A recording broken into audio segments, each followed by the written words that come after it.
Hi, Prof. Shabir. Hi, Mercy. How are you doing? I'm good. How are you?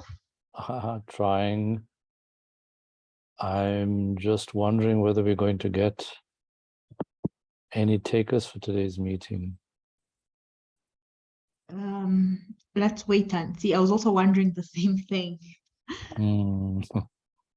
Because It for seems Portuguese Africa, we have Angola and it's quite a few, with about 4 or 5 countries. Zambia and the like two in West Africa, Northwest, then the one in South. Yeah, we'll just wait and see. Yeah, Yeah. let's just give it a shot. And unfortunately, I couldn't get a translator. It just slipped my mind, and we'll have to see. Yeah. Oh, while we wait, I talked to Innocent about the postings, Yes. and I'll meet him this evening so that I can direct him Yeah, good. on the messaging and what he can post and what he cannot post. Yeah, you must be careful of personal stuff. Yeah. So I'll just talk to him about what is internal communication and he can't post and what's external and can be put on social media. Yeah. That's fine. Good.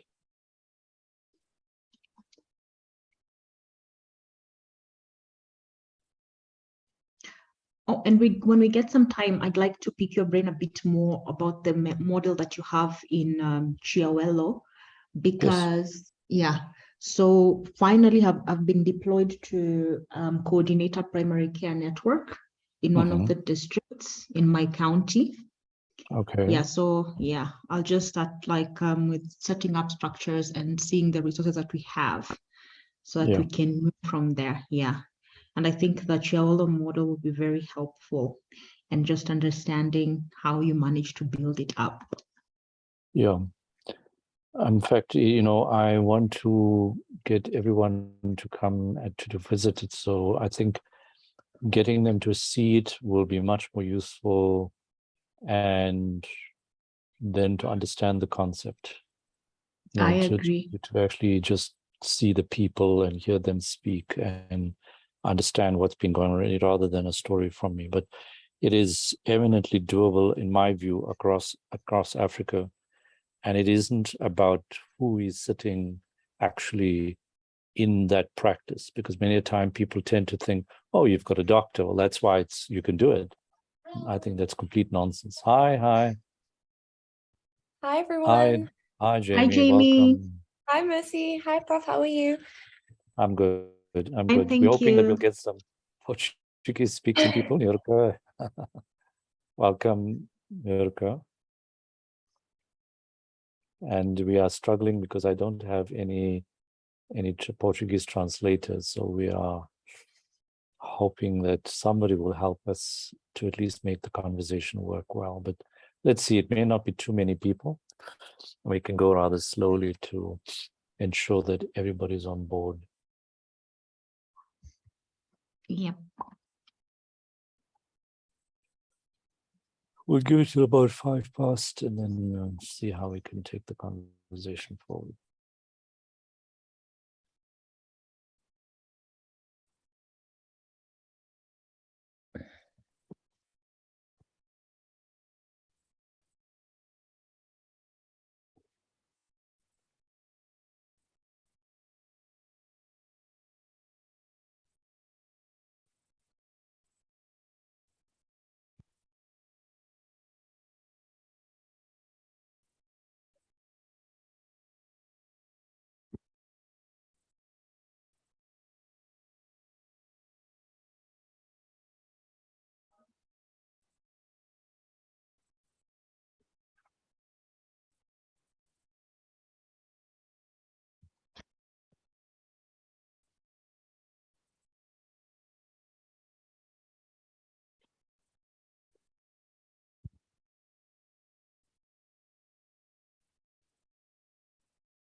Perhaps while we're waiting, Mercy, I can just talk to you or help you pick the brain about in the next 3 minutes. Is there a population? Is there a center that you're going into? Okay, yes. So Kenya developed a primary healthcare strategy in 2019. It's supposed to last until 2024. And the kind of structure they are proposing is what is for the primary care network is having what we call a level 4 facility, which would basically be a district hospital, being a hub, and then health centers and the dispensaries around it act as spokes. Okay. So you're going to be based where? At the hospital?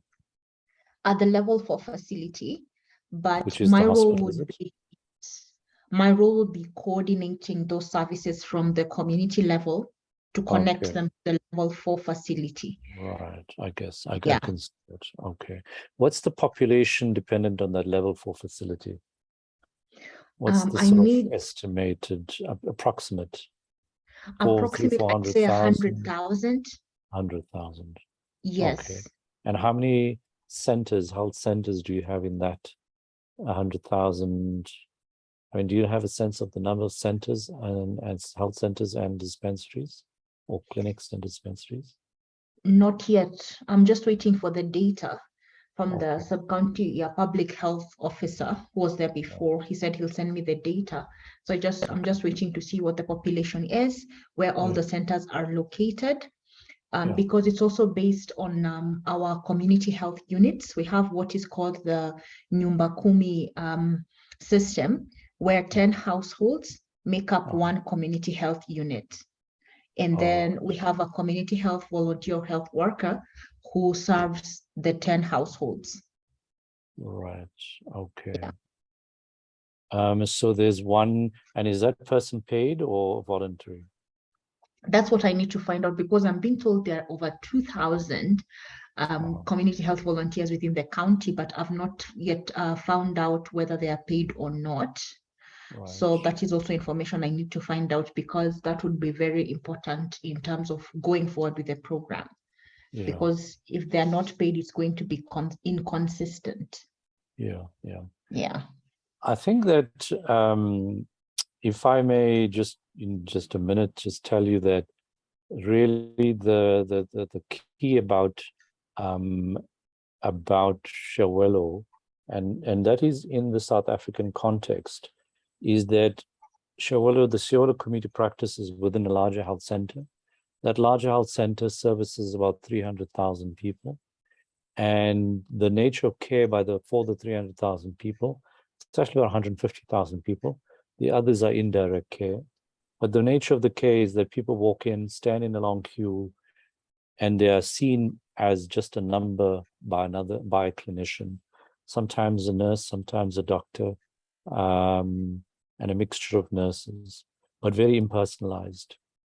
What we've done in Shawelo community practice is to say that it should not be like that. So we've tried to create a way in which we have registered a population, and in fact we think that we stretched it too much. We've got about 30,000, but in fact with the 20,000 where we sort of stopped, where we would have been fine, is that those 20,000 people, the community health workers registered them and told them, you come here, this is your designated facility, and then they have a way in which we get them to make appointments, although that's a choice. So if they're sick and need help, they can come anyway, but we encourage appointments so that they spread through the day and they don't have to wait. They come in and they get the care that we need, but it is linked to the community health worker in that the clinician's record-keeping process is linked strongly to who is your community health worker. So there's strong teamwork, even though we are not sitting around the table all the time. There's strong teamwork with the community health worker, linking the care in the clinic to the clinic community work by the community health worker. So that is, and there isn't personal continuity, there is informational continuity. So when you come there and we take you around, you'll get a feel for it and realize, well, actually it does bring the qualities of good quality primary health care, but it isn't, and it is going in that direction, but it isn't a GP practice in private. There's a teamwork approach, which is really the key in that discussion document. How do you actually support teamwork, but also give them all the resources as a team to start working? Hi, Jim, you want to say something? Go ahead, Jim. I think we're Yes, ready to start in the next 2 minutes. I yes, think, Prof. I'm sorry, I'll be quick. I actually been meaning to tell you that I did do my rotation there at Shiawelo for oh, that, just for that one. okay, I think it was 2 weeks where we had to go to okay. the family As practice. an intern. Yes, as an intern last year, but I Oh, think for that time you were away, the time I was there. yeah, I'm sure. Um, Oh, but yeah, wow. it was really interesting to see I really like the record keeping process that you talk about, that continuity of records, because where I am now, we don't Yeah. have that. And I feel like that compromises patient care. And I liked how the family was kept in like one kind of file. So you would be able to look at the family as a whole. I think that was really something unique that I hadn't seen at any other clinic that I'd Yeah. worked at before. Yeah. But yeah, it was And great. And we went out with the community health workers as well. yeah, and it works pretty much as a charm. And I don't go very much there, but it works still the way it was intended. And guess who are the people who, in fact, kept the integrity of it? Is the core set of community health workers and one Wow. clinical associate. That's it. Otherwise, everyone else there has just been moving in and out, moving in and out, and it still works. So to Wow. me, it does not require, it does require a family physician leadership. It can add value. Nurses are very important to the equation, but to me, the movement is a problem. It should not be. If we were kept in one space and the same clinicians and team working, the quality would be hugely better. But it does require that kind of commitment to saying, this is my practice, the people I look after, and this is the way I look after them. And the rest is all good quality family medicine, nothing more than that. And it is, if when I think when you went there, Jamie, the truth is that the resources were not there. A lot of the things that have come undone have been simply because we don't have the wherewithal to maintain simple things like the record keeping and buy batteries and do things that are really small. So to me, that's where we need the system where the resources are taken right down to providers who, like Jamie, and if Jamie thinks about it, she would easily be able to do that in any setting in Africa, in South Africa, certainly, to set up such a thing with community health workers where she could train them and say, okay, let's do this together and do exactly what you want to do, Mercy. So I don't know, Jamie, do you think you are, having been there for 2 weeks, that you had enough? That is one of the challenges we have, is that people come in there and they don't quite get the complete picture. But I'm not sure if you've been there. It was definitely short. We were also there when there were two, I think, doctors or students from Brazil who were there as well. Right, okay. It was around that time. Yeah, I think it was a bit short. I think because even there were days where we went out with the community workers. There were days where we had to do other things. So I think we spent in total maybe 6, 7 actual working days within the actual clinic, which I think is quite short, but yeah. But the idea is to, unfortunately, some of the people that come through tend to just push the queue, thinking, I need to get away. And they don't get the idea totally. And it is not like as though we expect clinicians in normal practice to be sitting and running around in the community. We do that because many people just don't stop a moment to pause. Because they just come, they see these patients, say, oh, nice and organized, that's all. And then they walk through in 10 days and they're gone. And they haven't got it. And I emphasize to the, I don't know whether you were there when Shivani Pillai, we pulled her back to say, you really, Shivani, you need to sit with the interns and give them a better sense of what goes on there, and to get their heads rearranged slightly. And that's the key. And, the rest will fall into place if you just have to see the bigger picture, know that 10% of my time, I need to keep that bigger picture in place. And then the 90% of my time, I have to see patients with my team, because that's your job. That's what you have to do. And so it's not like as though this COPC is about a dramatic, it's not a Cuban version of primary care. It is actually an African version of COPC, where the team is very much more involved in the community-oriented part, but it would not work if the clinician is not going to have his read right. So let's start, because I think we might have people from Brazil. I'm curious, but otherwise let's go through the room and let's just start. I do apologize that we don't have too many people, but I hope that we can make it still a productive discussion. I do apologize. We don't have a Portuguese translator, but we will go about this in a very, very gradual manner. So even if it is reasonably broken English, I think let's see how best we can carry on. And feel free to unmute and help each other through the process. So let me introduce myself, and we'll go through Jamie, Mercy, Jamie, and then yourselves, and then we'll go from there. And so I'm Professor Shobi Musa. I'm in Johannesburg Health District as the district family physician linked to Wits University, and I'm the executive coordinator of the African Forum Primary Care. And this is a meeting we're having with Portuguese-speaking Africa, and we've included people from Brazil and South America because of their interests. So really, we'd be keen to have that participation. Mercy, go ahead, and then Jamie, and then we'll ask Nurka and Ophelia to introduce themselves. Good afternoon, everyone. I am Mercy Wanjala. I'm a family physician from Kenya and the Deputy Executive Coordinator for AfroPHC. I also coordinate the AfroPHC policy workshops that we have every third Tuesday of the month, and also the AfroPHC Leadership and Management and Governance course in partnership with with AMREF that we have every Tuesday. We have a meeting for that as well, and you're welcome. Thank you. Thanks, Mercy. Jamie?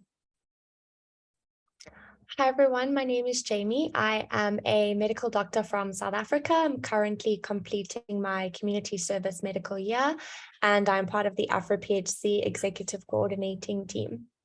Thank you for having me today. Great to have you, Jamie. Nurka, do you mind unmuting and you're showing your video a little bit? And yeah. Yes, I am. Okay. Hi, everybody. I am Nurka. I am family doctor. I am family doctor of Cuba, but I'm working in Angola, supporting to the formation of family doctors in Huila. It's a province of here, Angola. Now I'm very excited because the opportunity to participate in this kind of work, I think is very important to us try to develop the family medicine in all Africa, in particular people in here in Angola, particularly. Wonderful. Thank you very much. No, thank you. Wonderful to have you here. And what I think your English is perfectly fine. So thank you for trying. And if Ophelia has any challenges, you can help her along a little bit. But thank you very much, Nurka. And we will certainly be having this conversation. So feel free to interrupt as we're going along. Ophelia, welcome. Hi, my name is Ophelia. I'm from Mozambique. I'm general practitioner, but now I'm doing a residence in family medicine. So I'm so happy to be a part of the team, because every time we learn new things that maybe we can also do to apply here in Mozambique. You know that in Mozambique family medicine, we are still behind, but we are trying to fighting to show that family medicine is very important, even for community and for everything. Thank you. No, thank you. And I'm really glad that we won't be challenged. I mean, I'm hoping other people come, but your English is fantastic. So really it's much of a relief that we are not going to struggle for you to participate. So thank you very much for being here. Thank you, And Professor. Thank you.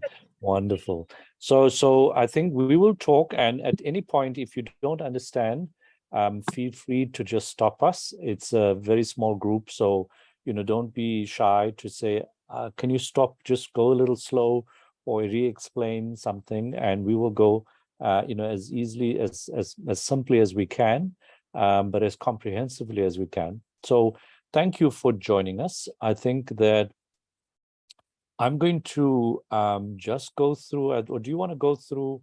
I can go through the quick presentation on AfroPHC. Oh, you could go for it. Go for it. Go for it.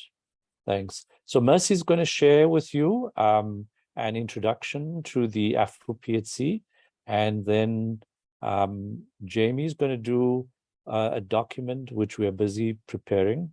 And we really, really want to make sure that the ideas in the AfroPHC and the document specifically, that they resonate with you in your part of the world, that it looks something that can be applied. So really, please feel free to stop and say, no, sounds like not very good. I would suggest something like this or that. So please go ahead. Let me ask Mercy to go ahead. Go ahead, Mercy. Thank you, Prof. Shabir. So I'm just going to give you a short introduction to AfroPHC and also the chapter consultations like what we are doing today. So we have had a round of introductions. Then after my presentation, we're going to have discussions on what are the challenges of AfroPHC in your region. Challenges of primary healthcare in your region. Then from there, we are going to review the AfroPHC policy framework, where Jean is going to give her presentation. And then we are going to discuss the things in the framework that we like or we don't like and make any suggestions. And then from there, we can see how we can take AfroPHC forward in the region. So AfroPHC started about 3 years ago at a conference in Wonka Africa conference in Kampala as a discussion whereby there was a suggestion to have a forum like the European Forum for Primary Care, but for Africa specifically. And that discussion continued on in a proposal in response to the UHC declaration in September 2019, where a number of organizations came together to support the idea of starting an Africa Forum for Primary Healthcare.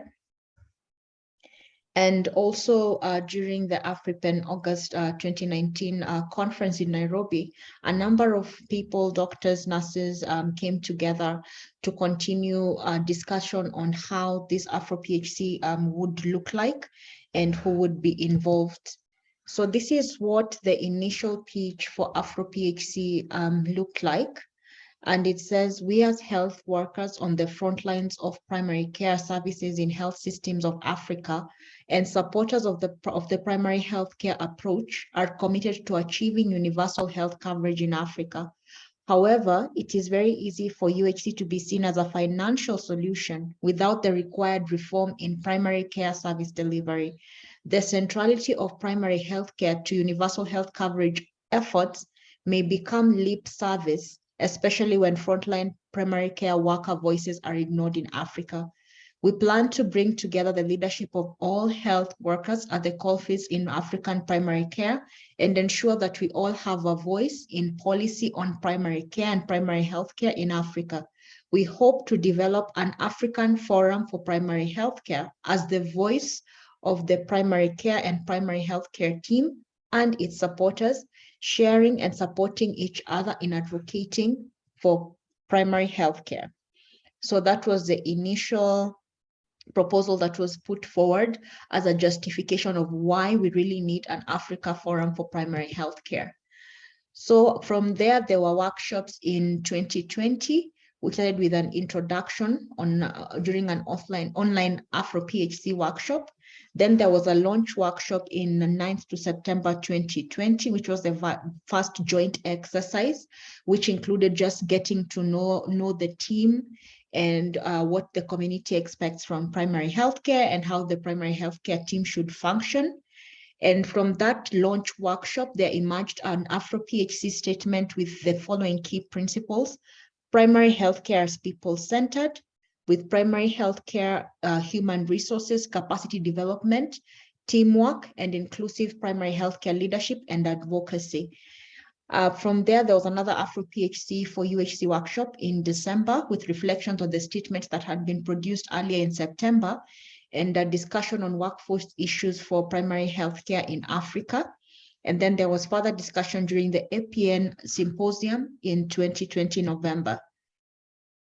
The official launch of AfroPHC was done during an annual general meeting in April 2021. And from that time, and at that time, there were 164 members registered. The membership then grew to 437 members. So during the AGM, there was the appointment of the AfroPHC board, where there were 240 votes cast. And this was the initial team that formed the AfroPHC executive board. As you can see, there was a lot of diversity in terms of male, female, nurses, midwives, family physicians. So there was a great public health specialist. So there was a great mix in the AfroPHC executive board. And then from there, AfroPHC went on to engage different organizations to support the AfroPHC vision and mission.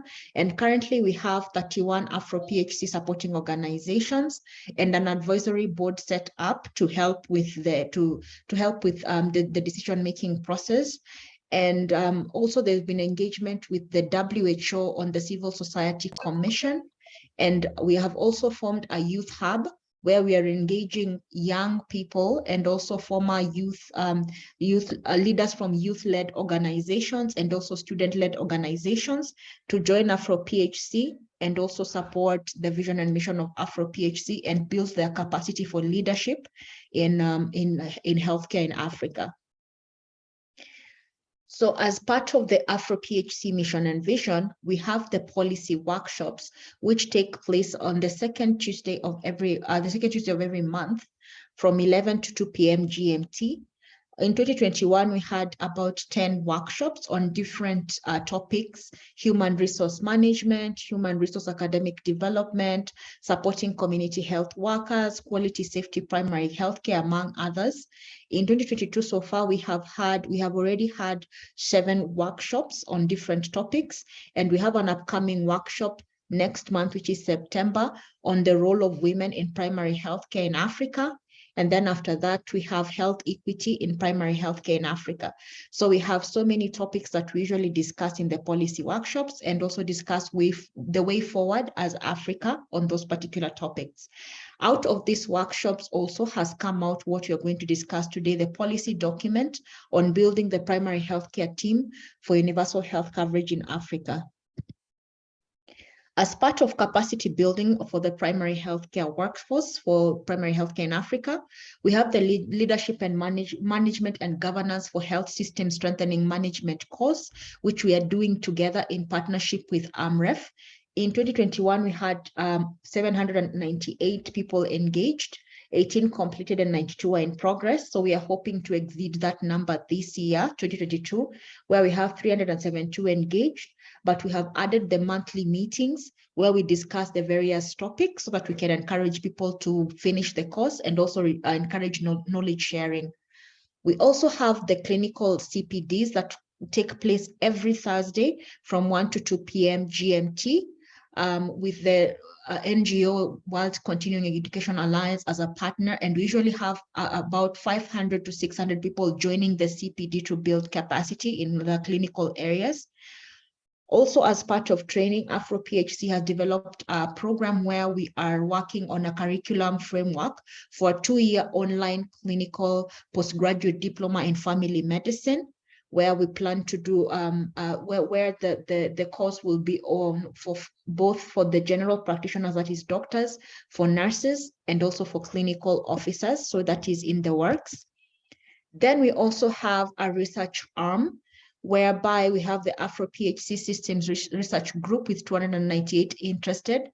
The enrollment started this year in January and closed in 1st July with 19 researchers submitting concept notes for mentorship. So in this program, we are hoping that we'll have seasoned researchers mentoring the young and upcoming researchers so that we can increase research for primary healthcare in Africa and further develop understanding of primary healthcare systems and also primary healthcare research. So we have a meeting the first Tuesday of every month between 12 to 2 p.m. where we focus on developing the capacity for doing research and also supporting people who are doing research and going through knowledge exchange. Also, we have a partnership, we have a collaboration with a number of organizations on the African Population Cohort Consortium.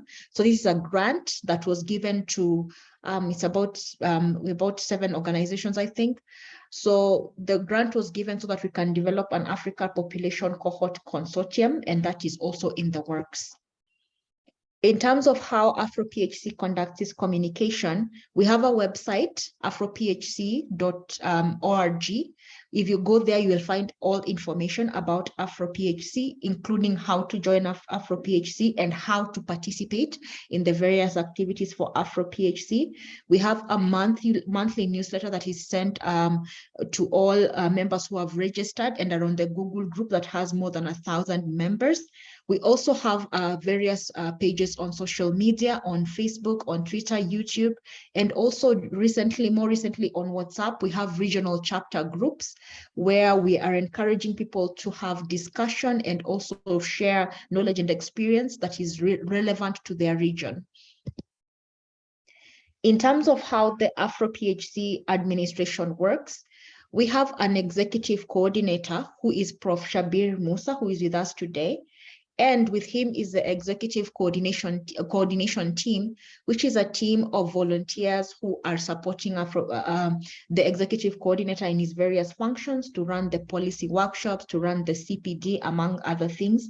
We have a strategic and operational plan that we review yearly to guide us on our mission and vision as AfroPHC. Our member has really grown to more than 40 countries across Africa. And I think right now our membership has grown to about 1,200 or more. And AfroPHC is a registered NGO in South Africa. We have efforts to fundraise so that we can take care of our expenses, which include running the various meetings online, Zoom, and also translators for French and also Portuguese when we get one. Recently, AfroPHC participated in the application of the PHCPI micro grant, and we were fortunate enough to emerge as one of the organizations that won the grant. So we were given a grant of 40,000 to take the policy framework we're going to discuss further. And out of 200 applicants, I think our proposal rose to the top and we emerged as one of the few that got the grant. So our goal in this grant seeking project was to develop further the policy framework on building primary healthcare teams for UHC in Africa by focusing on effectiveness of teams.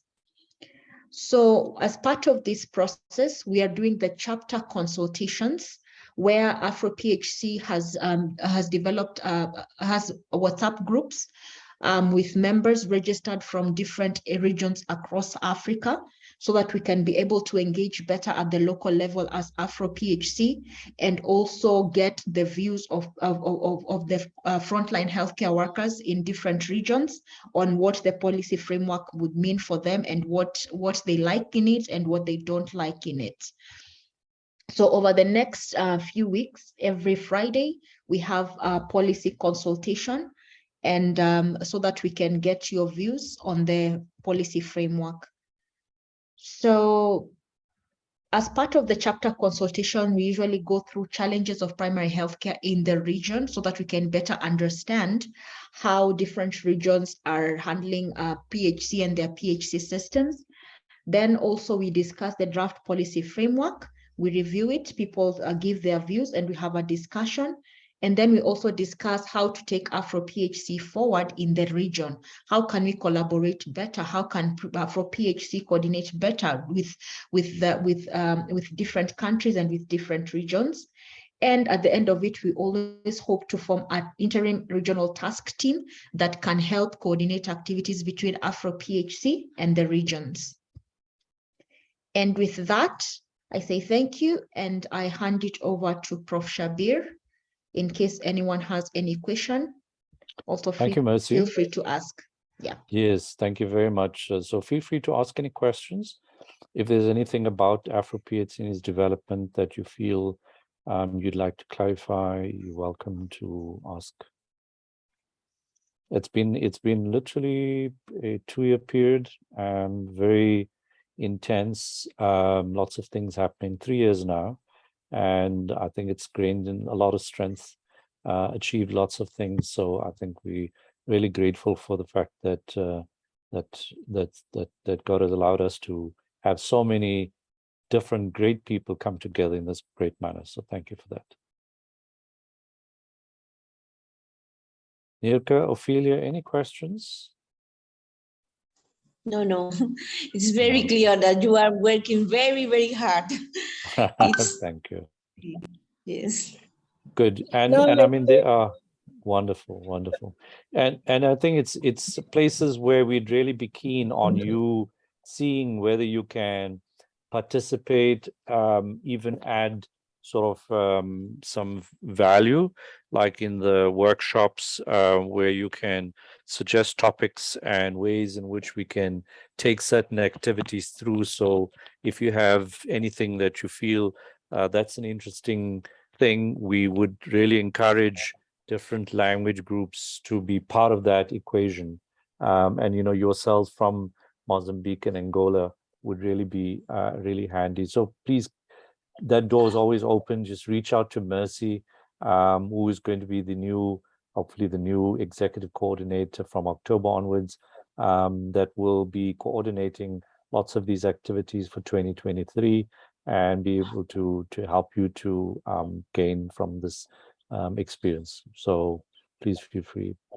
All right, well, let's go to the document. And I think that document has come out of most of it has come out of our policy meetings, which Mercy has been largely responsible for over the last year, 2 years, where we said, let's discuss the policy issues. And after having many of these discussions, we said, let's put that into a document to form a position and to sort of advocate for primary healthcare teams in UHC in a clear way that can make the policymakers take us seriously. So let me hand over to Jamie. Jamie, do you want to go ahead and present the slides that you've done before? Yes, should we do that? Okay. You just go to slideshow. Okay, great. Yep, go ahead. Right, so thank you, Prof. So hi, everyone. So this is just our presentation on the AfroPHC's call to Africa. We've got some key things that we've summarized within this document related to our draft policy framework. So on the first slide, we can see that our call to Africa is to join AfroPHC and build effective primary healthcare teams for universal health coverage in Africa. And basically just a bit of background, we want to heed the call of African health professionals whilst recognizing African challenges and opportunities, and also noting the global primary healthcare milestones. And the key elements of this call are to train, recruit, and maintain a sufficient frontline PHC workforce, as well as support PHC with resources and build robust PHC systems. So we'll discuss the features under each of those: workforce, resources, and systems. So for the PHC workforce, we want to strengthen human resources for PHC, for which we call on Africa to build a larger, better trained PHC workforce with more opportunities, educational, financial, and clinical opportunities, and greater resources to enable PHC and UHC, as well as build the team with task sharing and supportive supervision. We call on Africa to acknowledge the burden on all cadres in PHC and embrace interdisciplinary teamwork, with a mix of all health professionals using respectful task sharing and supportive supervision for achieving PHC and UHC in Africa. Further, under the PHC workforce, we want to build distributed leadership, for which we call on Africa to embrace distributed leadership practices and education for it amongst all PHC workers and managers to achieve PHC and UHC in Africa, as well as to build clinical governance. We call on Africa to embrace the important role of postgraduate trained family doctors in decentralized primary care settings to support clinical governance, coordinated care, and efficient referrals to achieve PHC and UHC in Africa. Still under the PHC workforce, we want to professionalize community health workers, for which we call on Africa to standardize, professionalize, and decently remunerate community healthcare workers that are strongly integrated with the PHC team, and furthermore to aspire to a target of 1 community health worker per 1,000 persons by the year 2040 to achieve PHC and UHC in Africa. As well as to manage human resources better, we call on Africa to clarify and harmonize PHC workforce nomenclature for the different categories and disciplines in PHC, and to then embark on labor market analyses in PHC, both public and private, and specific PHC human resources for health policies and strategic plans to scale up the PHC health workforce by the year 2025 to achieve PHC and UHC in Africa. Still under the PHC workforce, we want to develop human resources better, for which we call on Africa to implement a robust educational and credentialing infrastructure for developing a competent workforce that is dedicated to delivering comprehensive PHC services necessary to achieve UHC in Africa. Moving on to PHC resources, we want to view political and funding action for PHC as an investment, for which we call on Africa to regard health as an investment and to leverage political goodwill for action on PHC or UHC by defining PHC in budget terms, ring-fencing the financing of PHC, and committing to at least 2% of their GDP on PHC for universal health coverage in Africa, as well as fight for global solidarity action on PHC funding pools. We call on the world to re-examine global social solidarity on PHC and strengthen contributions to PHC for UHC in Africa as a priority, starting with high-income countries increasing donor aid to 2% of their health spend and donor aid funds allocating 30% to an African Union funding pool for integrated PHC and UHC in Africa by the year 2030. Furthermore, under PHC resources, we want managing of pooled funds with strategic purchasing, for which we call on Africa to work towards better funded single pools for UHC funding, prioritizing strategic purchasing for PHC with standard and transparent contracting of both public and private providers in empowered decentralized units of PHC for universal health coverage in Africa. We also want reform PHC payment with blended capitation, for which we call on Africa to embrace simple national contracting of PHC teams with mixed or blended capitation models, including capitation, fee for service, and performance payments to achieve holistic and responsive PHC and UHC in Africa. Then moving on to PHC systems, we want to embrace the biopsychosocial spiritual approach for PHC, for which we call on Africa to embrace the discipline of family medicine with its biopsychosocial spiritual approach to care to achieving PHC and UHC in Africa that is personalized, comprehensive, continuous, and coordinated, and in line with global standards, as well as envision comprehensive person, family, and people-centered PHC, for which we call on Africa to embrace primary care, defined by the World Health Organization as an essential level of care that needs to be responsive, person, family, and people-centered, and covers the full spectrum of care within the paradigm of One Health for PHC and UHC in Africa. Furthermore, under PHC systems, health in all policies for robust PHC, we call on Africa to prioritize PHC as the foundation for universal health coverage, making health in all policies an integrating and developmental public health approach to decentralized government, strengthening the role of PHC facilities with flexible models of non-hierarchical interdisciplinary teams, and creating integrated care models of public health service delivery of PHC and UHC in Africa. As well as build quality in PHC, we call on Africa to embrace the culture of quality and patient safety with strong teamwork, and to measure and monitor performance to achieve quality PHC and UHC in Africa. Furthermore, we want to build the district health system, for which we call on Africa to place their trust in their frontline PHC workers, with decentralization of resources and the locus of control to bottom-up units of care, together with robust management functions to deliver on agreed upon results and operational accountability to implement PHC and UHC in Africa, as well as impanel defined populations to a defined team. We call on Africa to embrace the strategy of empanelment of a defined population and linking them to a defined, fully staffed and equipped PHC team as a foundational step to achieving PHC and UHC in Africa.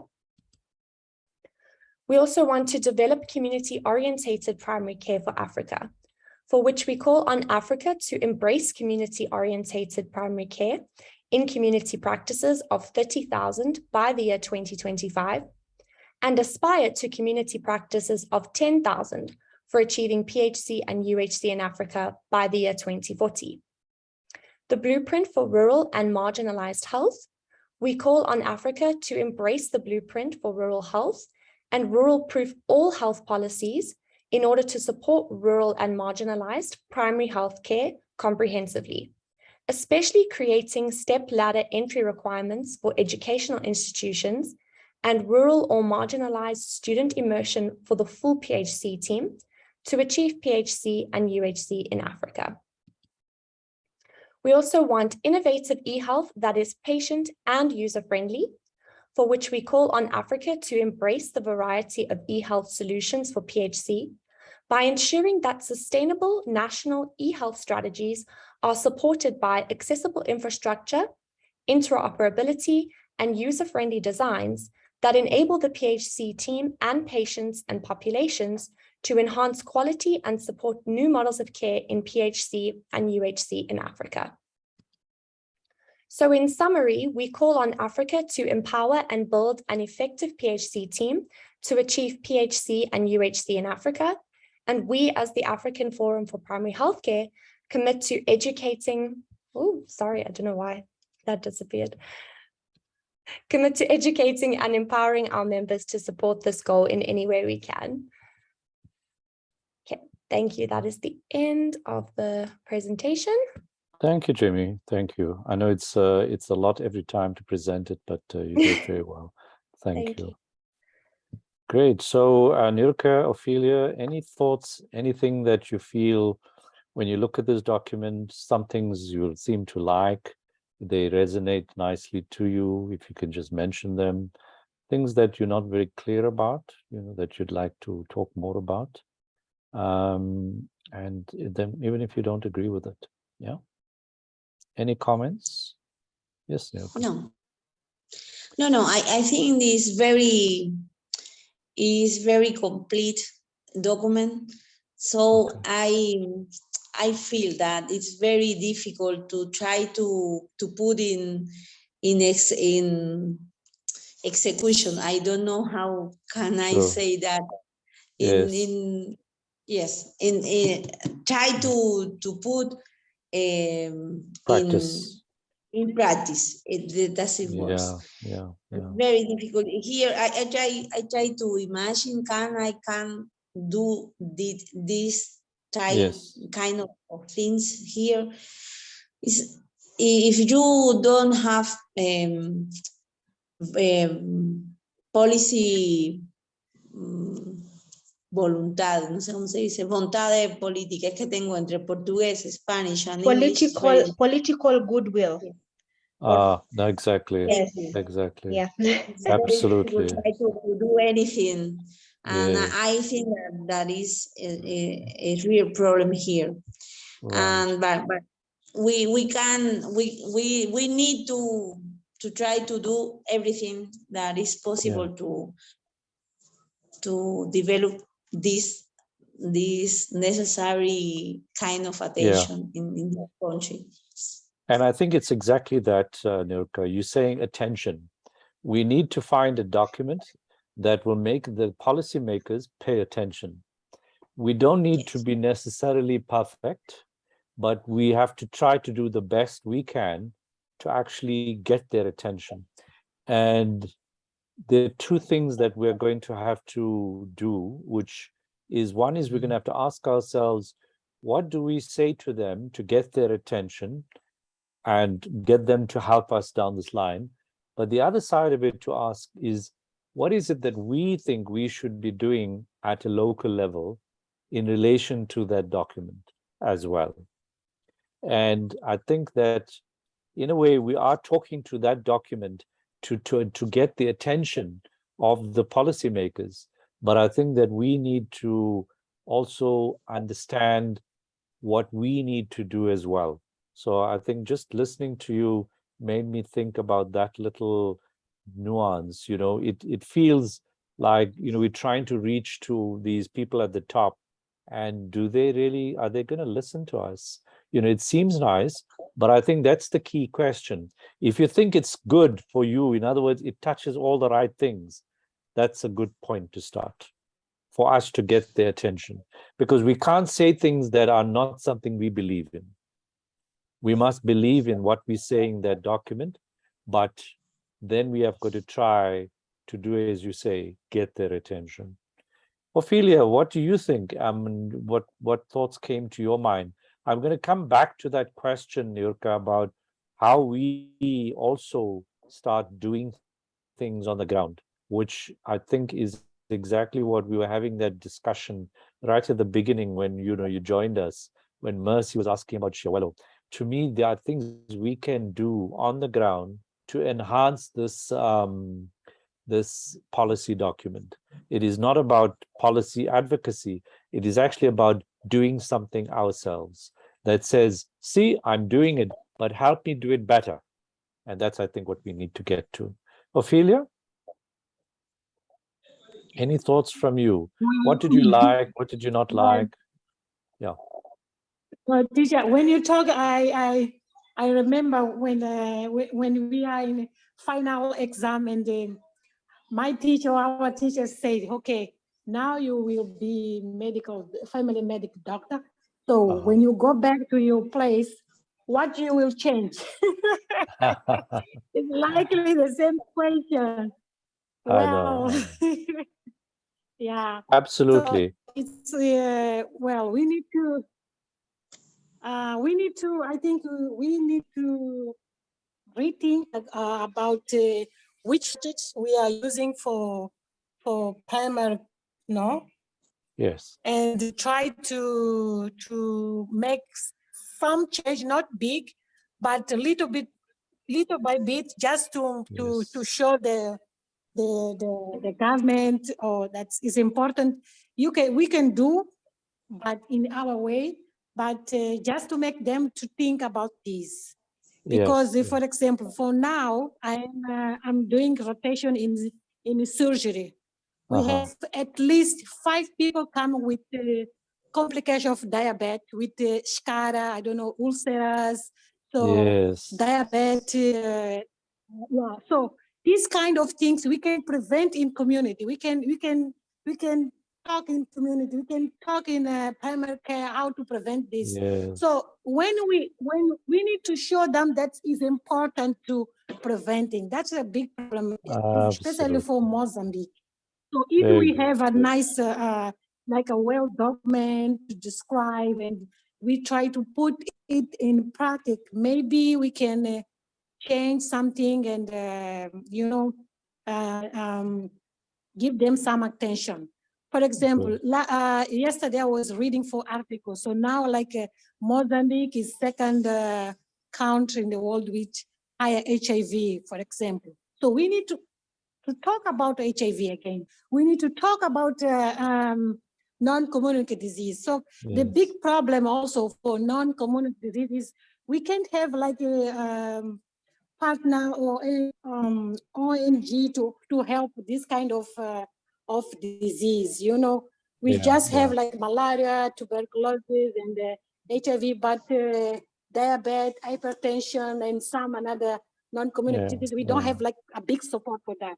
Maybe I don't know if all these things has happened because all of these we don't have a strong support for this kind of disease, and you can go to make people to understand. I don't know, but we as a team has a family medicine and all of our nursings. We have to design a nice strategy and try to put in practice. No. Absolutely, absolutely. Exactly. Thank you. Now, you know what you're saying, and I think, you know, when you said the professor says, now what are you going to do when you get into your setting? To me, that is how we should start this conversation. Where in this document, and I still have to revise the document based on all our consultations, but I can see there's a need to actually put something that is very personal from a healthcare worker, which is basically saying we are sitting on the front line, and our experience of primary care is that it is not taken seriously and there's not enough resources put in it. And that instead we are there working without good teamwork, with people doing different things, with instructions from above that are coming to say, you do this program, you do that program. And somehow people are falling into the cracks. And you must work in the hospital, you can't work in the clinic because we don't have enough of you and we need to do all these procedures. And in fact, the problem is that all this focus on the hospital is where we can see that the problems are not going to be solved trying to clean up the mess in the hospital. The problem needs to be solved by primary care in the community being changed. But this is, in a quick sense, that's our experience of primary care. And if you ask me, that's exactly what we all might be saying in different ways. And we need to flesh that out into a nice, simple paragraph. Then we need to say to them that, but we can work differently. If you give us, as primary health care workers, more capacity to manage ourselves, we can organize ourselves as a team around a population of people who we look after, and where we tend to, and the team must be constituted. We don't expect lots of doctors, but we need to include different members of the team into that group that is going to look after that population, and then give them the wherewithal to then do what needs to be done. Take care of these people, but to think how to prevent people from getting sick in the first place, and to prevent people to get things dealt with at that level without needing to be referred up to the hospital. And the way we can do this is by and this is what we call in community practice, is teamwork that is arranged in that fashion. For us to do this, you need to see this document, what we need to have happen so that we can do this ourselves. Does this make better sense? That this is... Yes, Professor. Yeah. You see what I'm saying? It makes sense. It's true. Yes. Because yes. your problem is you have all the knowledge. You know what you have to do to get a patient who is diabetic to be better cared for, but you can't do it all yourself. You need a team. You need the community health worker to go and educate. You need to work with the community health worker, the nurse, so that the nurse can also do some diabetic care, refer to you when you need. All these things are there, but the system is not supporting you. Yes. The system is not giving you the tools to do all this. Exactly. And that's what that document is supposed to do, is to say to these people up there, we are doing this, we can do this, give us the resources. as a team, we will achieve it. And I think that's what we need to say, even in the document. If you want to achieve this, it is not difficult. We can actually suggest, and I think maybe this can come towards the end of the document, that you can set up this whole system that we're talking about quite easily by one single contract that is then allowing us as teams looking after populations to be provided the money. These are not difficult to do, but you need to trust healthcare workers, not think that we are thieves, and put it together in the right way, regulate it so that we do it the right way. And what we are giving you is a recipe to do that. Then after you give us the resources, let us do our job, because we know how to do our job. But we need the resources, and we don't want you interfering with your policies that are telling people do this, do that, do this, do that, and confuse us all. Make sense? Yes, thank you. It's a very nice explanation. Thank you. And I think we need to include it in the document, because I think we need to see this document speak for us as, and yet it, yes, it contains some things that do reach up to the people at the top, but I think it needs our voice in that way. So I think that, to me, after the last few meetings that I've been attending, I think it needs this swing. What do you think, Mercy, Jamie? I think I really do agree, Prof.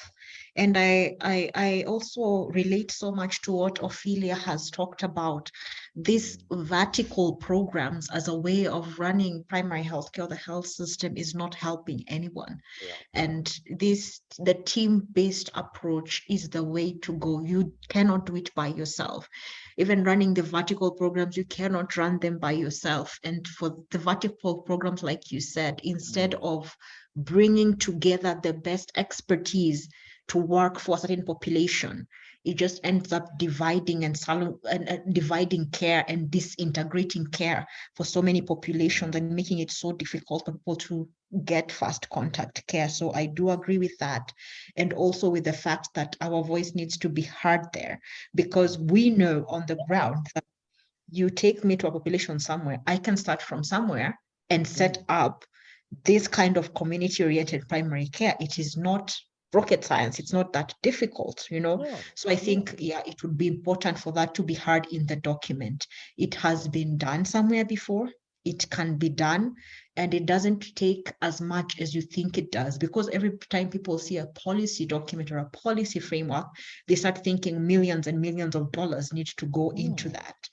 But I think if at the end of the document, we have our voice saying, listen, it's been done before, it can be done, and this is what it takes, I think that would be a very important take. Yeah, good. And I think it will say that at the end of the document, this can be arranged quite simply at a national level with a simple contract. And then we're not waiting for you to come and do it. We are going to start doing something ourselves as a group. So Nurka, Ophelia are going to have to see if they're going to do something in that vein on the ground now. They're not going to wait for you to come with your goodwill. We will start doing something. And I think let's have that conversation, exactly like you are asking me the question, how do you actually implement Shawelo? It is not difficult. And we will talk to that question. Jamie, go ahead. Yes, I agree with what Mercy was saying, but also I strongly agree with the need to include personal experiences of the healthcare workers, because I think we are the ones who sees firsthand how the practices are running, what our patients need. And I think that a lot of the time people who are putting in policy are very far removed from that.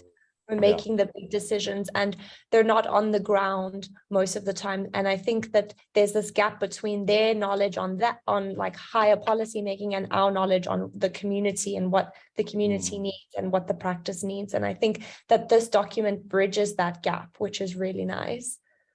And it must carry that voice very compellingly at the, literally at the beginning and end. Mustn't look like another policy document.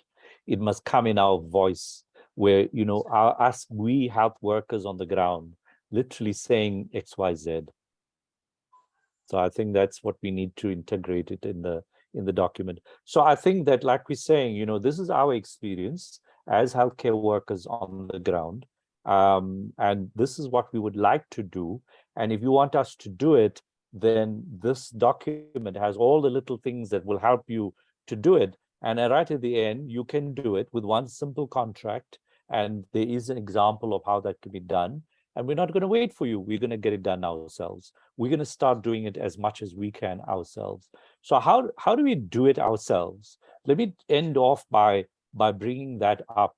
And let's see if it is, and you'll realize that where your challenges lie in implementing it is exactly if the government gives you that resources, you'll do it. It's now because of their interference that you'll struggle to implement it. And let me tell you what I'm doing, in what I've done in Shawelo, and what we're going to show the people who are coming in October in Shawelo, what I think you can take away wherever you are.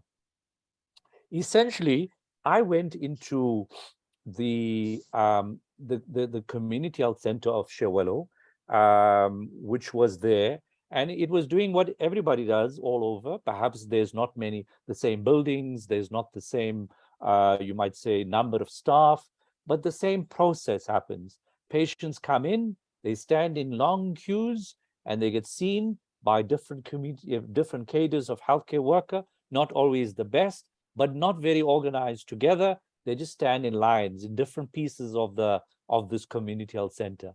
It's not personalized at all. And I said, no, that's not okay. Community-oriented primary care is what we need to implement. And so what we did is we then in that center said, let's take a small corner of that center and let us have a way in which we can work with a little bit of extra resources. I didn't have a lot, a little bit of resources. We then said, fine, let's do this. Community health workers, you're working with me, I'm a doctor. And then we said to nurses, one or two nurses and clinical associates, we didn't have many, but we actually had only one clinical associate.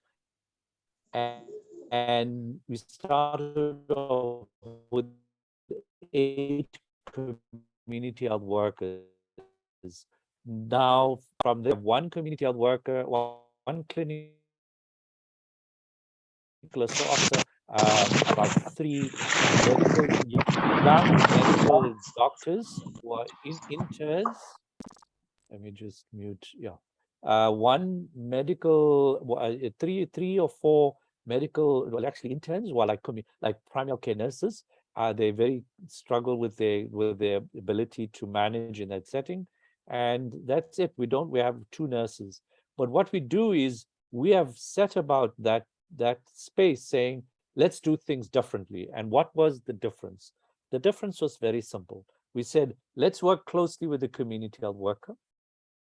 Let's define a community out there. We went out with the community health workers. We said, all right, let's take that, get a map, try and figure out where the area is. And you go into this community and you register people into the community, into the practice.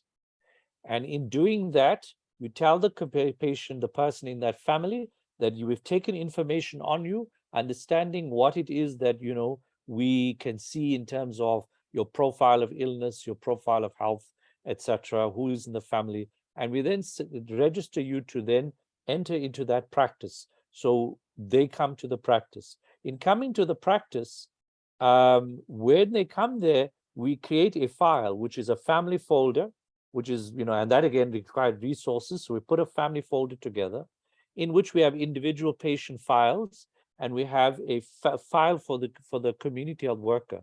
In that file for the community health worker, we take that data that they collected in the community and we put it in there, so that when a patient comes in, we create that individual file, but we see them as a whole family, and we see them linked to the community health worker. And this is how the various clinicians, the various members of the team at the facility actually see the patients.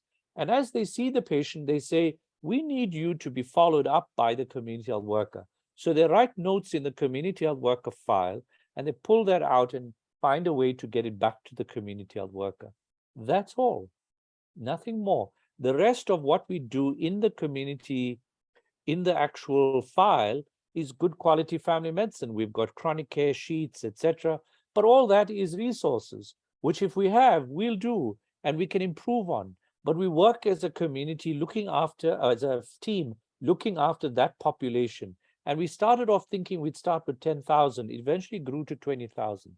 But because we've, in a way, when it grows too big, then the community orientation, the family nature of it breaks down. So we can't make it too big. So we've got to look at a population of, let's say, 10 to 20,000 and a team that will work at it. And the team that worked with it was actually the community health workers, who were 8 initially and then grew to 20. And some of them were at the facility, some of them were in the community, but they all owned it. They all said, this is our practice. And the team work was such that we said to everybody, this is ours. We're looking after these people. And when you walk in, the patients themselves would say, I come here, I feel like I'm in a family. They care for me, they know me, they work with me regularly. That's all there is to it. But it is like a general practice in the UK, except I'm not having a doctor always. I have a doctor, a nurse, a clinical associate, and depending on the circumstances, they work as a team to make sure I get seen. If I have a serious problem, the doctor is there to make sure he sees me, or she sees me. But at the end of the day, the whole team knows that they're doing what they're doing is the right thing, because the doctor is checking on everybody. Now that is what it is. Apart from that, we only do 2 other things. We have a very regular meeting with the community stakeholders. So we've tried to find out who are key in the community, and we try to meet with them once a month. And it takes effort to get that rolling along. And once a year, we try and figure out, well, what are the priorities of the community? And then we elect a team that will work with us throughout the year. Then the last thing we do is, with the community health workers and this team of the community, we sit and ask, how do we do health prevention in the community? How do we work together to improve the quality of care in the practice as well as prevention in the community? That to us is community-oriented primary care. And through that, we have been able to drive the utilization down. So patients come less to us, but they are much happier. And a lot of things get happening in the community. Now you may ask, well, I don't have the resources. Exactly. That's what the public service needs to do, is give you the resources to allow you to do it. Now, even if you have to do it without the resources, there are ways that you can do it. I would say, like we're trying to do in Johannesburg, that let us get at least set up 1,000 people and let us give them this quality of care for 1 hour a day. And then from there, we can grow it and see whether we can learn something from it. And this is not something new. This is how Sydney and Emily Clark did set up COPC in the 1940s. They started with 1,000. And every year they would add another 1,000. And they basically built it up as a culture which got all this info, this fame across the world as community-oriented primary care. So I hope this has helped you, Mercy, Jamie, and Ophelia as well, to see, now that I've given you an idea, can you try it yourself? Forget the policymakers. Even now, do you think you could try? Yes, Professor. Well, here, for example, in Mozambique, we has like a student for family medicine. We have like each student, they gave you like 2 area. We called like the quarteirão. Right. So we go to we have twice a week. We go to the house. We do all the register for the family. Nice. And then we put in an agenda. Each of member of the family, they come to the clinic, and we do all the clinical analysis, no? For clinical story or other for each person.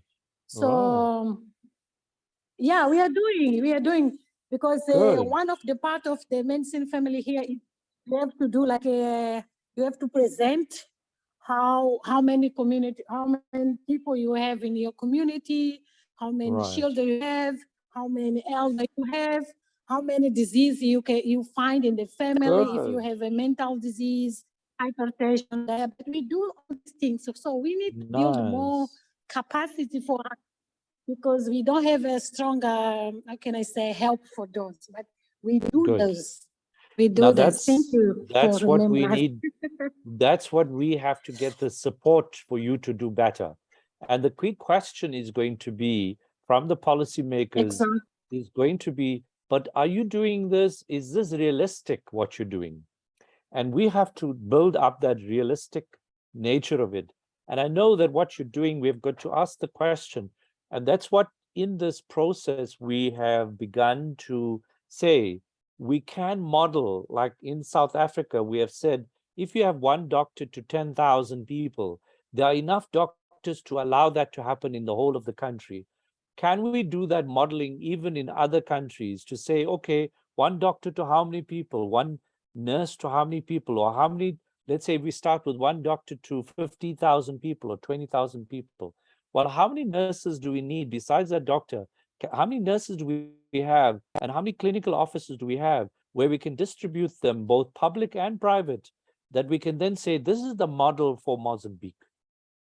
If we have this model for Mozambique, then all of them can work in this way. Now, in that case, Ophelia, you may not be actually doing the home visit.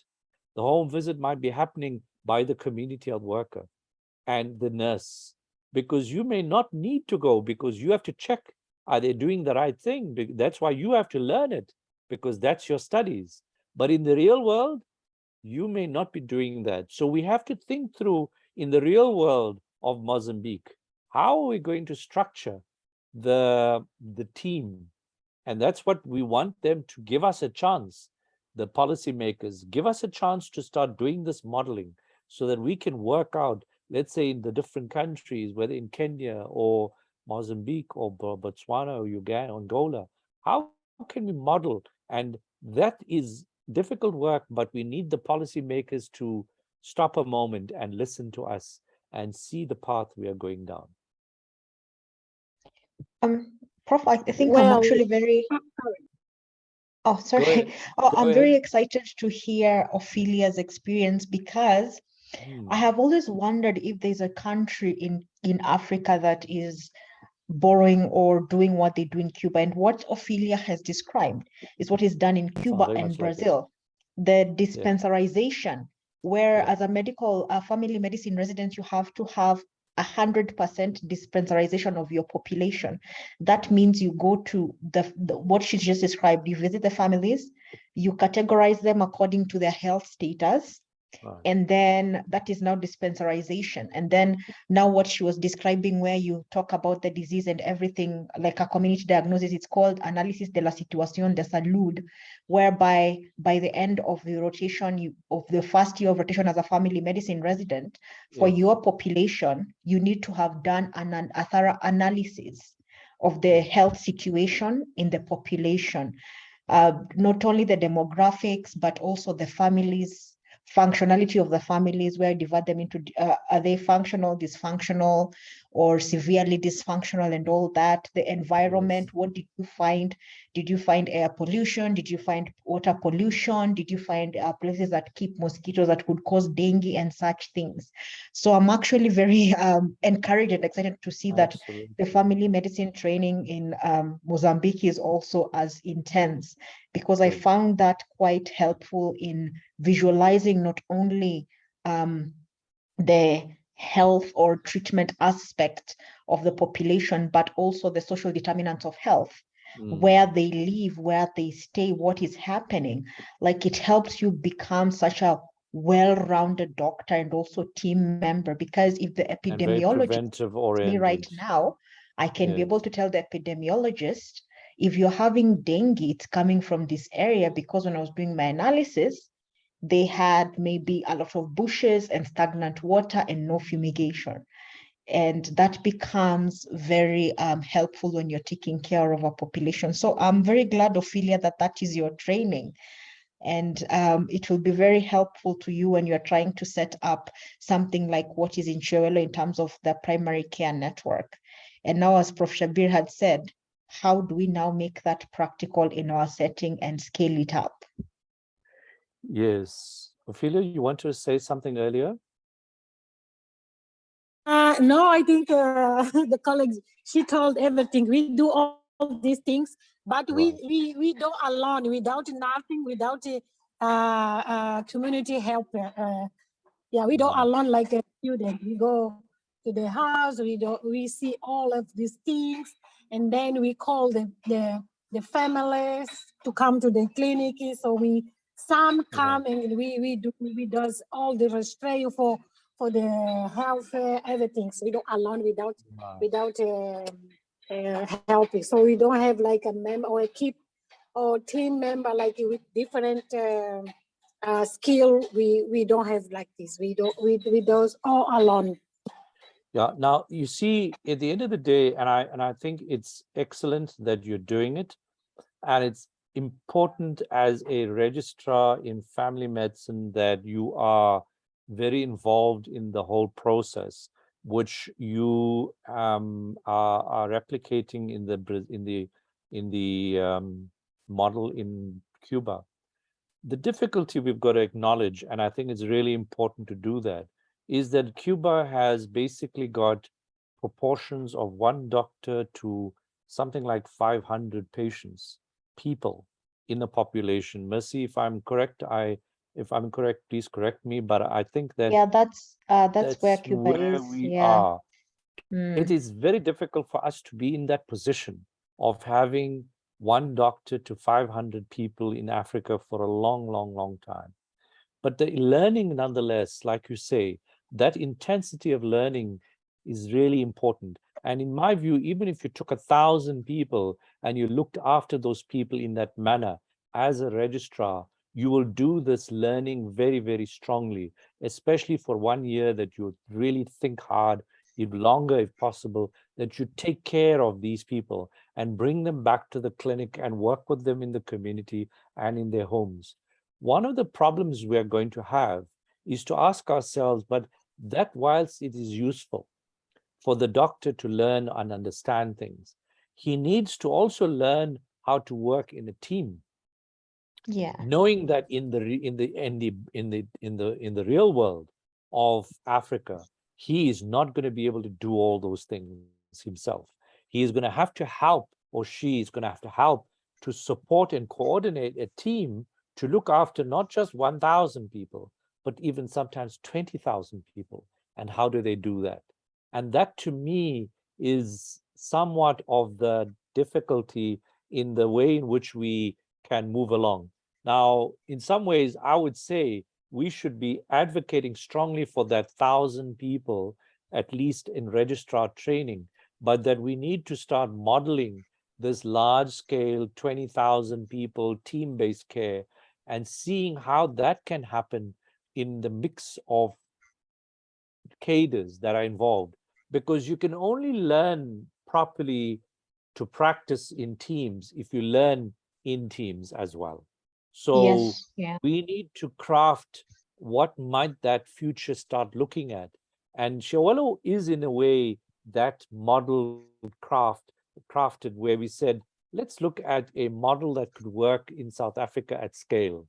And it is basically one doctor, I would say 2 to 3 nurses, a clinical officer, and 10 community health workers can look after 10,000 people quite effectively. They can do a marvelous job. And then the question becomes, well, what is the role of the doctor?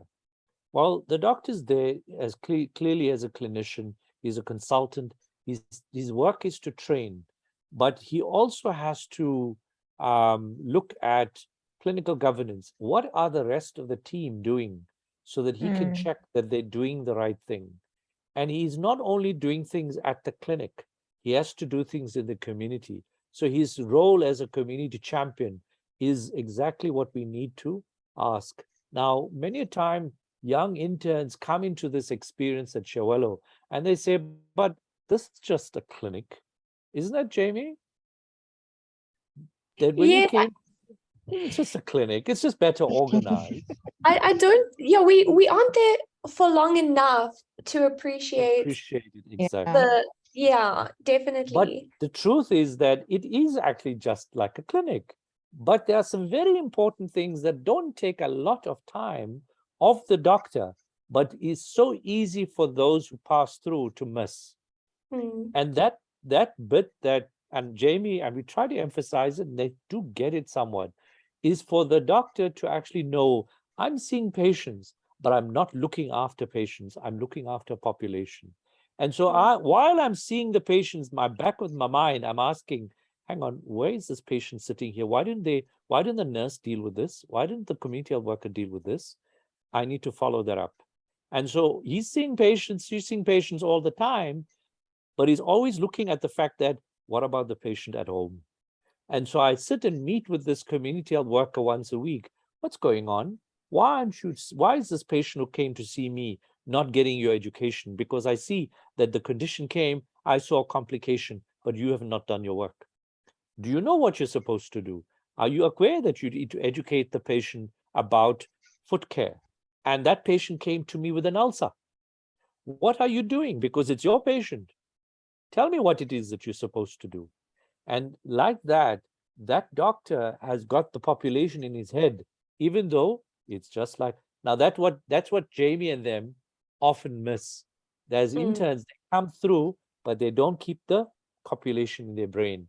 Unless we teach them over a longer time to be aware of the population and to actually keep that, embed that idea into their heads, so that when they leave knowing I'm looking after population, not just a string of patients in a clinic. And that is change. Prof, while you were talking about that, I just started thinking about how they treat family medicine with less gravity than other specialties, because I'm asking myself, why should someone rotate for 12 weeks in surgery and then 2 weeks in family medicine? And yet, let me share with you, it is Yeah. actually different in South Africa. They spend less time in surgery, I think it's about 3 months, and they spend 6 months in primary care for the last year and a half. Oh, But okay. one of our problems has been in Johannesburg is that because of the large volume of interns that suddenly come to us in primary care, we don't have the capacity because the systems are not there. So even though I am doing something in Shawelo, the system's not working like I am doing in Shawelo across the whole of Joburg. So what we have done is we've said, fine, go and spend time in the current CHC because that's better than sitting in a hospital, OPD. At least you're sitting in something.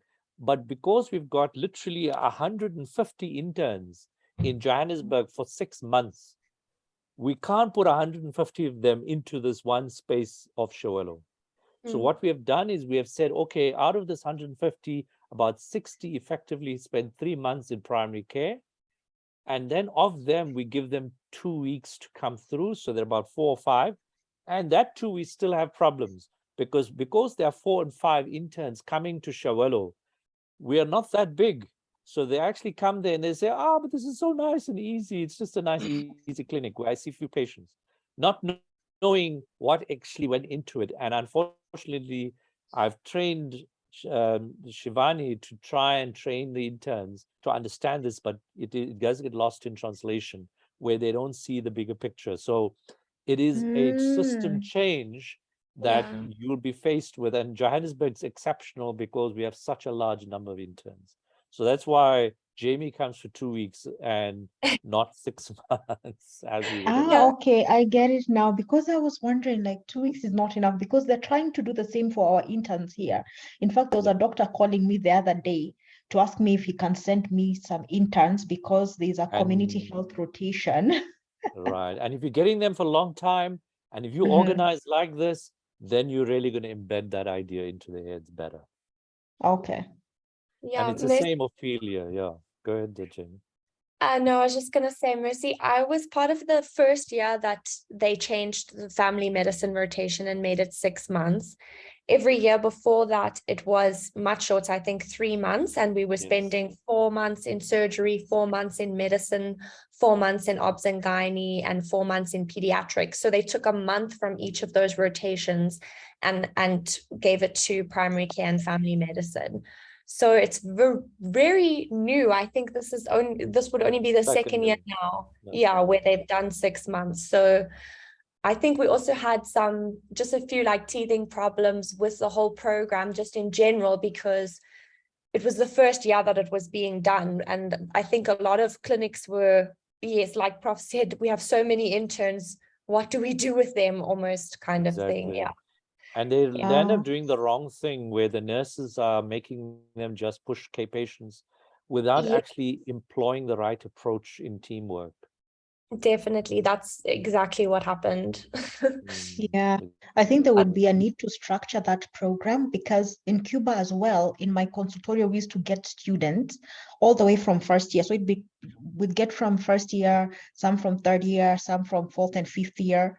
So, but they had a structured program. When they came to the consultorio, one of the things that we sent them to do is what Ophelia was doing, the dispensarization and family consultation for various families. So each one of them would be given a number of families.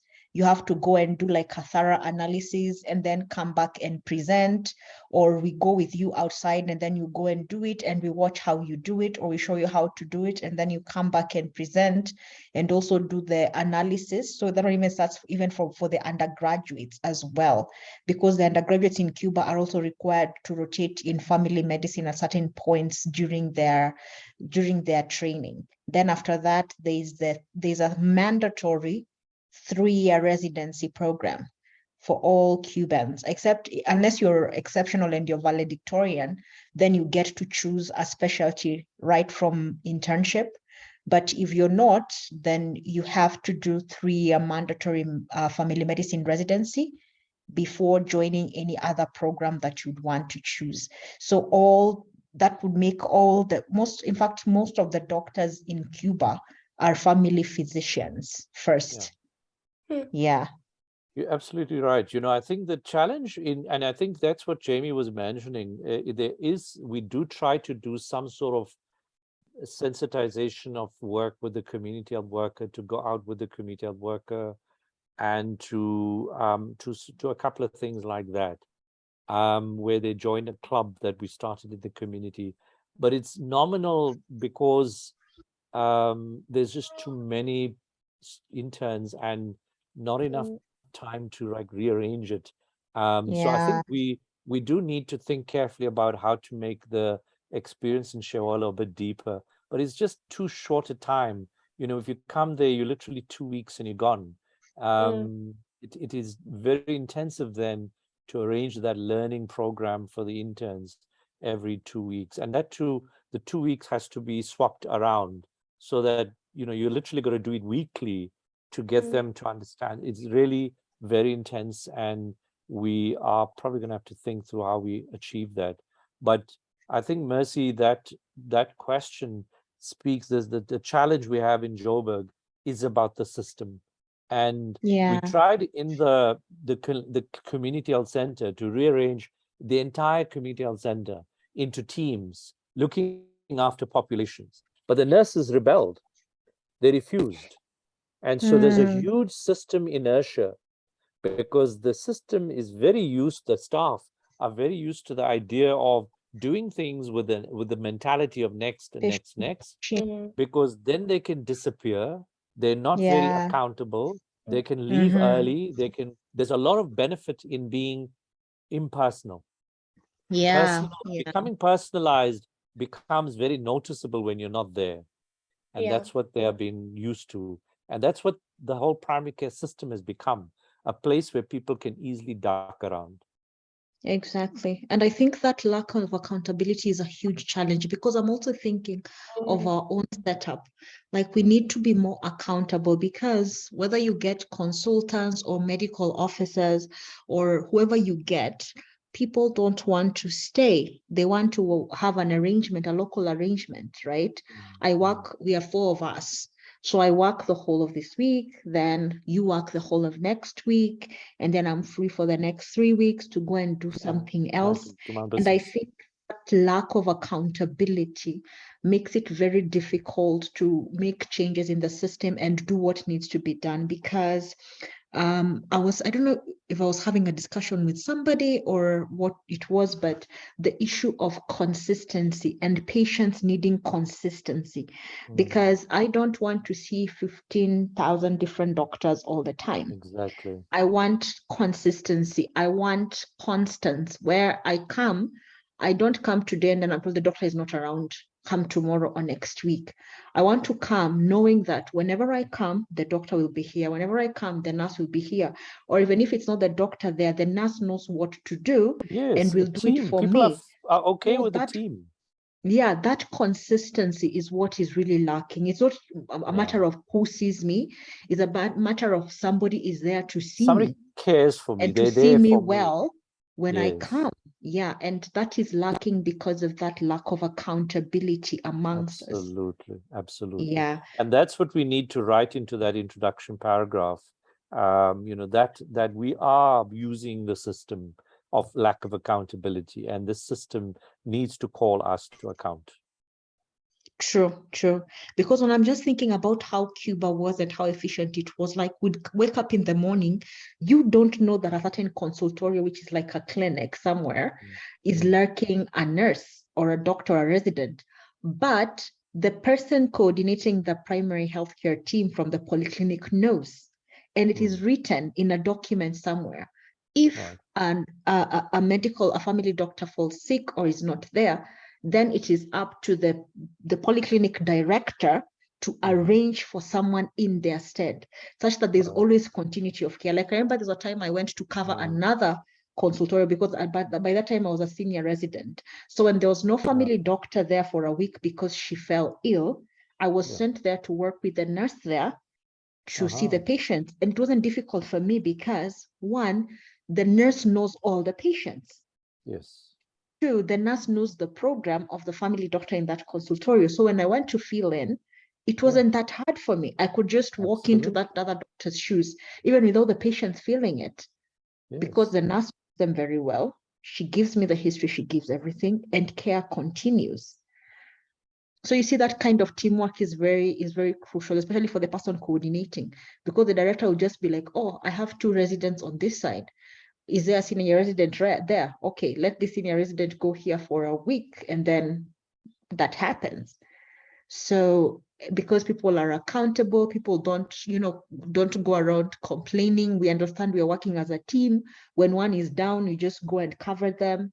So I really liked that teamwork, coordination, and accountability, not only from just the workers, but also the leadership and the management. Absolutely. Well, let's see what your thoughts are, Ophelia. I mean, what do you think? We've been talking at length. Does this all resonate with you in Mozambique? And if you have some remarks, you can listen to it. I'm hoping that Ophelia is still with us. Well, here in Mozambique, let me explain. Each district have like primary care facility. So inside of the primary care facility, there is we call like activista comunitario. So these kind of people, sometimes they help the doctor in the community. So for us, unfortunately, we are working in the city. So in the city, the government don't put all this person because they believe, or they believe that if anybody is sick, so they can go in the hospital without any problem. But they in a rural area, so they put all this facility community. So we still we don't well, we are, let me say, we are being training about the Cuban from Cuban, and like a system for Cuban. So here we don't have like a team like nursing. We have psychology in a hospital, in a clinic. We have a nursing in a clinic, and a doctor and a laboratory in the clinic. But in community, sometimes we can ask them to come to help us if we have like family, a big problem in families. So when they need some advice with psychology, so we call it from clinic to come to the community. But we don't have like a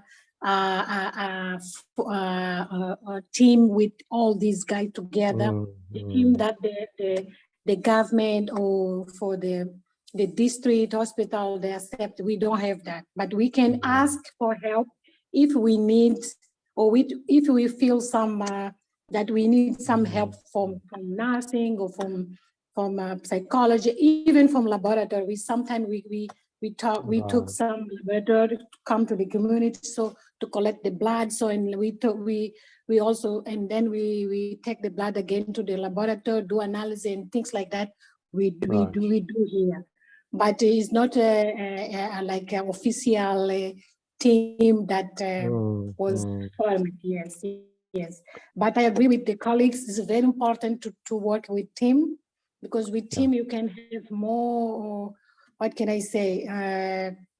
More information, and you can be be updated with what is happening in community. So yes, I agree. Okay. So Wonderful. I think it is a process of getting people together, talking as much as possible around a common growing set of ideas, and I think that's the idea in this chapter consultation. So Ophelia, please do join us in the conversation in the WhatsApp group, and talk to colleagues. You can perhaps share a few comments about what happened today in the WhatsApp group. I'm not sure that you've got link to it. Maybe you can just click on the links that Mercy, if you can provide it, and join the WhatsApp group. And I think I don't know if there are any other comments that we could go through. We're coming close to the end of the 2 hours. Jamie, any thoughts? I think you've captured a lot of that discussion in our minutes. Mercy, I think we have unpicked. Go ahead, Jamie. No, I was going to say I don't have anything to add. All right, great. Mercy, anything to add? I think basically, I think the idea would be that there's growing consensus around team-based care. What we have to think about is how we structure that and in African settings. But I think that the concept needs to be sort of just flighted more. We need to think how to make people understand the concepts we're talking in a very simple way where they don't have experience. So Ophelia, can you share what you are doing as a case?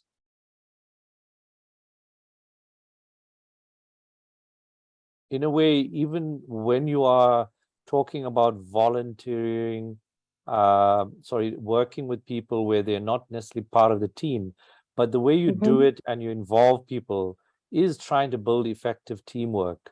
So would you be able to share your instance of work as a case and liaise with Mercy on doing that as a short sort of case study?